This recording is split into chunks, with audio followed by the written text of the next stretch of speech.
एक साल बाद जब तुम भटक रहे होगे ना इधर से उधर कि कोई कॉलेज मुझे मिल जाए, कहीं एडमिशन मेरा हो जाए, कोई कोर्स में कर लूँ, कैसे तैसे करके डॉक्टर बन जाऊं। आज शायद फील नहीं हो रहा होगा तुम्हें कि हमने 11 जो बर्बाद करी है उससे क्या इम्पैक्ट हमें पड़ेगा। कैसे करोगे बेटा, ये जो सपना तुम लेके चले थे, जब तुमने PCB लिया था, जब तुमने बायो ली थी, तो एक सपना था और वो सपना क्या था कि डॉक्टर बनेंगे। अगर तुमने 11th क्लास को बहुत हल्के में लेके छोड़ दिया तो बेटा ये जिंदगी का बहुत गलत डिसीजन तुमने लिया है।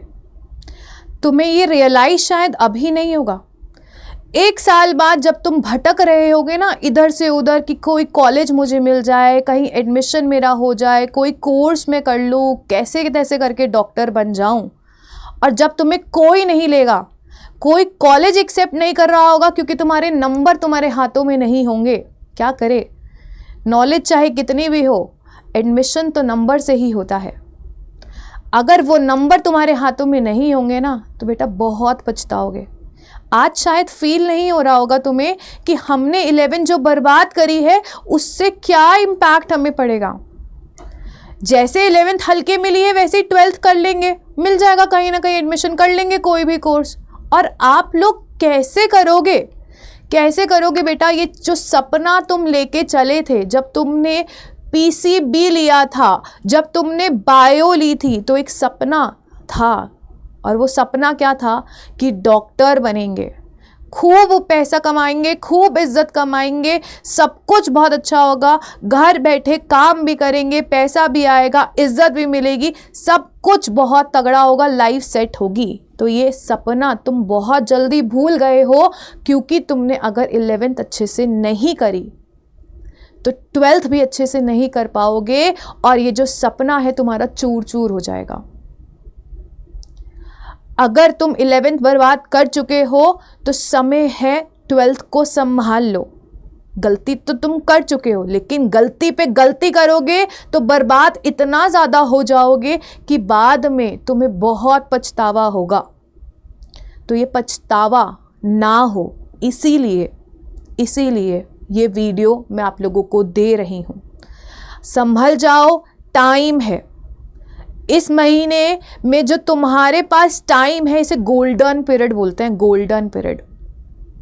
अगर तुमने 11 ढंग से नहीं करा, कंसेप्ट कर लो, क्योंकि अगर 11th के कॉन्सेप्ट्स क्लियर नहीं है तो 12th में डेफिनेटली हर चैप्टर में तुम स्ट्रगल कर रहे होगे, तुम्हारे पास लोड इतना ज़्यादा होगा, फिर तुम्हें दिक्कत आएगी, फिर तुम चीज़ें छोड़ के बैठ जाओगे और फिर लास्ट में बोलोगे कि बस अब कुछ करके पास करवा दो, कहीं एडमिशन दिलवा दो। तो अगर कोई सपना अगर तुम्हारे दिल में बसा है ना, उसके लिए दिन रात बंदा मेहनत करता है। ऐसे ही सपने पूरे नहीं होते। सपने सिर्फ सपने देखकर पूरे नहीं होते, सपने काम करने से, कर्म करने से, सोचने से, उसको निभाने से पूरे होते हैं। तो अगर आप ये तैयार हो अपने सपनों को, अपने पेरेंट्स के सपनों को पूरा करने के लिए, तो ये वीडियो एंड तक आप लोगों को देखनी है, क्योंकि इस वीडियो में अगर आपने 11th में कुछ भी नहीं पढ़ा है तो अब उसका बैकलॉग को कैसे कवर करना है वो सारी इन्फॉर्मेशन मैं दे रही हूँ। और अगर आपने ये वीडियो एंड तक देखी तो आई गारंटी यू काफ़ी हेल्प आपको मिल जाएगी और सपनों से थोड़ा सा आप लोगों को लगेगा कि हाँ अभी भी सपने हम पूरे कर सकते हैं। लेकिन आज आप डिले कर गए और 3-4 महीने बाद अगर इस वीडियो को देख रहे होगे तो बेटा फिर से टाइम निकल गया है, तो टाइम को ना जाने दो। ये गोल्डन टाइम है, अपनी गलतियों को आज सुधार लो। तो जिन बच्चों को लगता है कि हमारे 11th हमने बर्बाद कर दी है, मौज मस्ती में पता नहीं XYZ चीज़ें हो गई, कहीं गलत संगत में पड़ गए थे और कहीं नंबर नहीं आए हैं, कोई बात नहीं। अगर तुम्हें इम्पैक्ट नहीं हो रहा तो बेटा चले जाओ वीडियो से, कोई दिक्कत नहीं है। लेकिन हाँ, अगर तुम्हें अंदर से थोड़ी सी दुख हो रही है, थोड़ा सा तुम्हें लग रहा है कि नहीं हमारे 11th में नंबर कम आए हैं लेकिन अभी हम 12th को फोड़ेंगे, हम नीट को फोड़ेंगे, हम और एग्ज़ाम्स देंगे, हम बहुत अच्छा करेंगे, अगर वो चीज़ तुम्हारे इंटरनल साइड पे है तो ही ये वीडियो देखना, वरना चले जाओ। अगर आपने 11th बर्बाद कर दी तो क्या हम 12th को अच्छे से कर पाएंगे? क्या हम नीट 2026 को अच्छे से क्रैक कर पाएंगे? तो इन सारे सवालों का जवाब जो है वो आपकी मेहनत पर है। आज अगर तुमने मेहनत कर ली, जो देखो मेहनत तो उतनी ही करनी पड़ेगी। जिन्होंने 11th में मेहनत करी थी आज वो रिलैक्स्ड है, और जिन्होंने 11th में मेहनत नहीं करी आज वो प्रेशर पे है। अगर वो आप मेहनत आज भी नहीं करते, कल भी नहीं करी थी, तो आने वाले कल में मेहनत करनी पड़ेगी। जितनी मेहनत तुम आज करोगे उतनी बुढ़ापे में कम मेहनत करनी पड़ेगी। जीवन में मेहनत तो उतनी ही करनी पड़ेगी ना। एक सर्टेन टैंक का लेवल होता है कि मेहनत तो सबको इतनी ही करनी है, चाहे तुम अभी जवानी में कर लो, एनर्जी है, या फिर जवानी में मौज मस्ती कर ली तो तुम बुढ़ापे में मेहनत करोगे, तो मेहनत तो उतनी ही करनी पड़ेगी। तो आज तुम्हारे पास एनर्जी है, तुम्हारे पास टाइम है, तुम कर सकते हो, तो क्यों नहीं करते हो मेहनत। आज समय है, संभल जाओ। फिर बोल रही हूं, कर लो मेहनत। कल को बेहतरीन बनाने के लिए आज मेहनत कर लो, ठीक है। चलिए, आप चाहे 11th में इनडिसिप्लिन हो, इनकंसिस्टेंट हो, इरेगुलर हो, प्रोक्रेस्टिनेशन, कुछ भी XYZ, तुम्हारे घर में कोई बीमार था, तुम खुद बीमार थे, या XYZ चीज़ें तुम्हारी हो गई, तुम किसी रिलेशनशिप में पड़ गए, मुझे नहीं पता, जो भी तुम्हारा XYZ रीज़न था, अगर तुमने 11th ढंग से नहीं करी है तो 12th को अब संभाल कर लो। 12th में संभल जाओ, करियर सेट कर लो बेटा, करियर सेट कर लो। सिर्फ 2 साल की मेहनत है, सिर्फ 2 साल की मेहनत, उसके बाद सब सेट हो जाएगा, सब सेट हो जाएगा, ठीक है। अपने सपने ना भूलो, अपने सपनों को पूरा कर लो। जो तुमने 11th में गलतियां करी हैं उसे 12th में गलती मत करो बेटा, मत करो। जितनी जल्दी हो सकता है, अभी तुम्हारे पास मार्च का समय है, अप्रैल का समय है, जितनी जल्दी हो सकता है 11th का जो भी बैकलॉग है आप लोग कवर कर लो। हम आप लोगों को 1 शॉट वीडियोस प्रोवाइड कर रहे हैं। 11th की वीडियो सेक्शन में NCERT नीट अड्डा चैनल पर डेली आपको 1 शॉट दिया जा रहा है। क्यों दिया जा रहा है, क्यों बच्चे नहीं देख रहे हैं उसको, जबकि उन्हें खुद पता है कि उनका 11th का सिलेबस अभी कंप्लीट नहीं है, 11th उनकी रिकॉल नहीं है, 11th के कॉन्सेप्ट्स क्लियर नहीं है, तो 12th में कैसे अप्लाई करेंगे, क्या हम आगे चीजें समझ पाएंगे या नहीं समझ पाएंगे। 11th बेस होता है, 11th हार्ड होता है, 11th नया होता है। तो 11th तुमने नहीं करी तो 12th में दिक्कत आएगी। तो अभी समय है, 11th तुम खत्म कर लो ना। 11th के 1 शॉट वीडियोस आप लोगों को इस चैनल पर मिल रहे हैं, तो प्लीज थियोरेटिकली स्ट्रांग हो जाओ। 11th जैसे ही तुम खत्म करोगे तो तुम्हें एक रिलैक्सेशन मिलेगी कि यस, हमने 50% of the NEET syllabus complete कर लिया, हमारे पास अभी होप है कि हम नीट 2026 को क्रैक कर सकते हैं।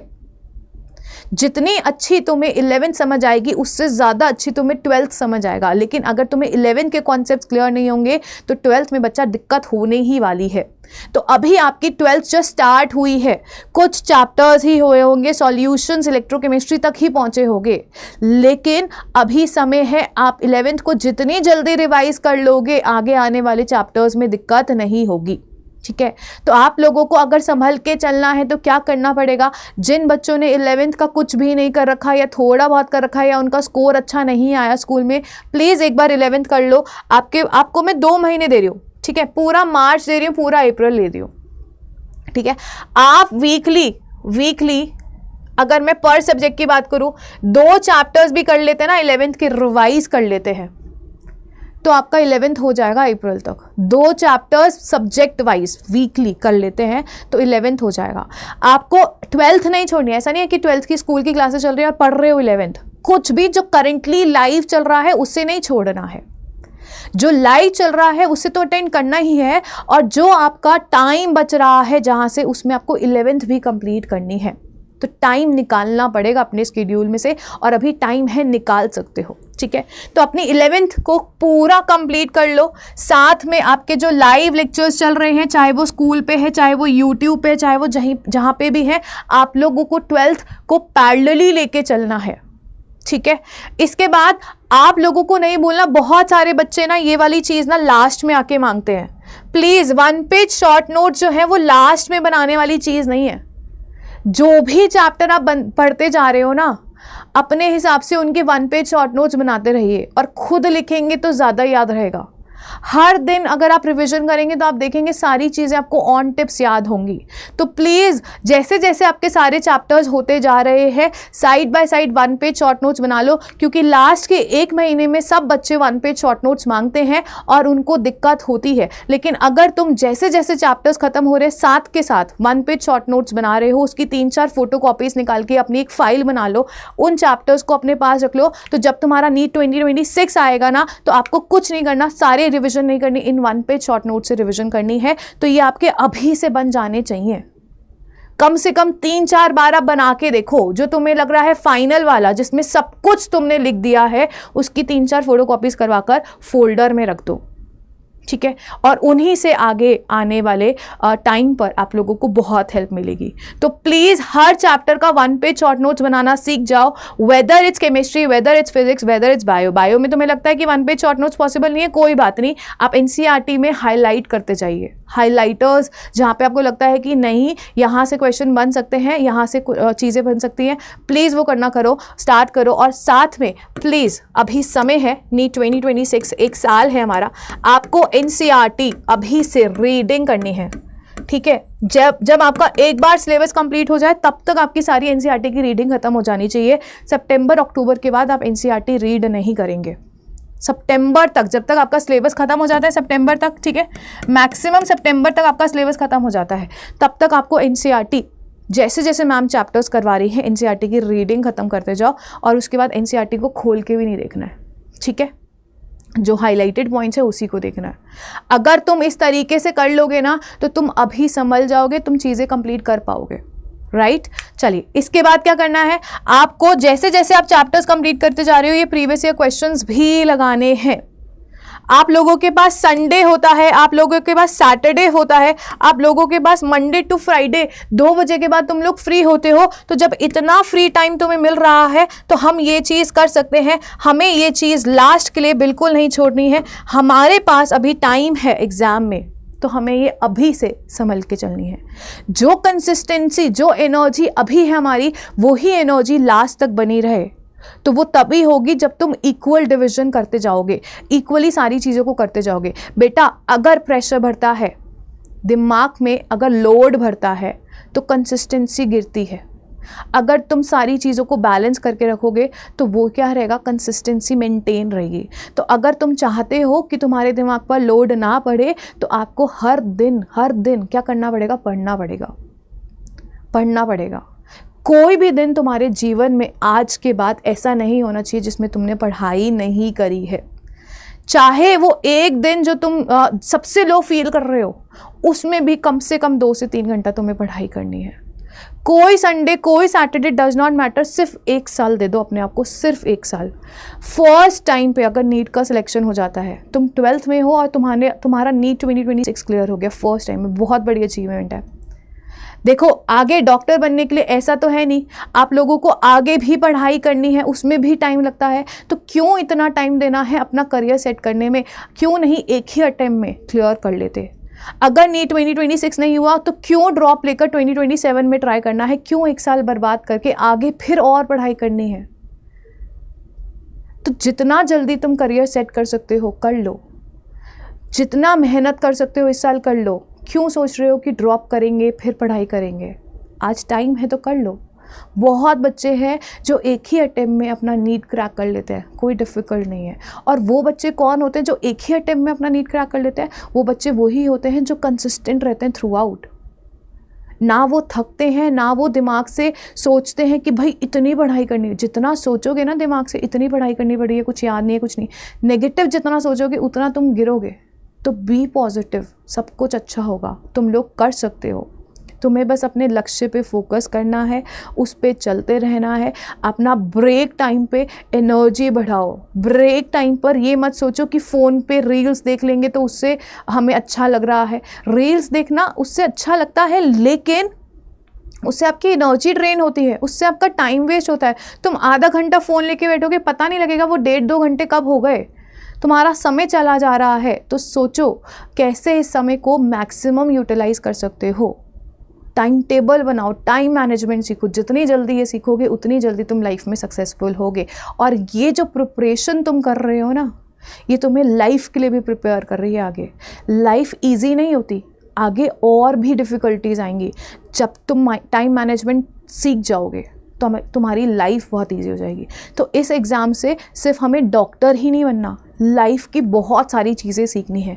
हमें टाइम मैनेजमेंट सीखना है, हमें प्रेशर को हैंडल करना सीखना है, हमें अपने आप को एक्स्ट्रा पुश देना है कि जब भी लाइफ हमारे पास एक चैलेंज भेजे तो हम उसको बहुत अच्छे से थ्रो बैक करें, उसको फेस करें और उसको सक्सेसफुल बनाएं अपने लिए।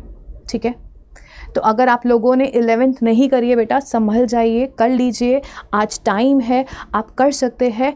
इतना हर टीचर को भरोसा होता है और आप लोगों को भी अपने ऊपर इतना ही भरोसा रखना है कि यस, आज से अभी से हम संभल जाएंगे, हम करेंगे और हम फोड़ के दिखाएंगे। Wishing you all the best. आप लोगों के लिए जितना पॉसिबल हेल्प हो सकता है वो हर टीचर NCERT नीट अड्डा 247 पे आप लोगों को प्रोवाइड कर रहा है। आप लोगों को चाहे इमोशनल सपोर्ट की ज़रूरत है या फिर कोई कंटेंट की ज़रूरत है या फिर कोई हेल्प की ज़रूरत है, तो आप लोग हमें मेल कर सकते हैं, आप लोग कमेंट सेक्शन में लिख सकते हैं। वी ऑल ऑफ अस, मतलब हम सब आप लोगों के लिए अवेलेबल रहते हैं और आप लोगों को रिप्लाई भी ज़रूर करेंगे। ठीक है, चलिए।